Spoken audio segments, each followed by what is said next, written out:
అసలు నేను YouTube channel start చేసింది యూట్యూబ్‌లో మనీ సంపాదించుకోవచ్చని జెప్పేసి. ఇంకా దాంతో పాటు మనకు యూట్యూబ్‌లో కొంచెం సబ్స్క్రైబర్స్ అవి ఎక్కువై ఉంటే కొలాబరేషన్స్, ప్రమోషన్స్ కూడా వస్తాయి గదా! మెయిన్ థింగ్ వాటి కోసమే నేను యూట్యూబ్ ఛానల్ అయితే స్టార్ట్ చేసిన. నాకెందుకేమో గాని కొలాబరేషన్స్, ప్రమోషన్స్‌లో డ్రెసెస్, శారీస్ అవి వస్తాయి గదా! వాటిని చూపించి వీడియో చేయాలని ఎప్పటినుండో ఉంది. ఇంకా ఆ రోజు నాకు ఎప్పుడొస్తదా అని ఎదురు చూస్తున్నా.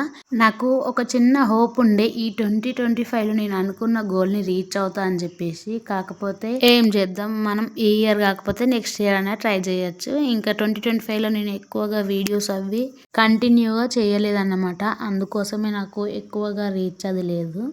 ఇంకా నేనైతే మొత్తం వ్లాగ్సే చేద్దామని అనుకుంటున్నా. దానికోసం మీ అందరి సపోర్ట్ ఖచ్చితంగా ఇవ్వండి. ఇంకా వీడియో విషయానికొస్తే గుత్తి వంకాయ కూర అయితే ప్రిపేర్ చేసిందన్నమాట మా అమ్మ. ఇందులో మసాలాలైతే తక్కువైనాయి. అందుకోసమే కూర టేస్ట్ మాత్రం అంత బాగోలేదు. మరి మీ ఇంట్లో ఎప్పుడన్నా ఇట్లా అయిందా? అయితే వీడియోకి లైక్ చేయండి, కామెంట్ చేయండి.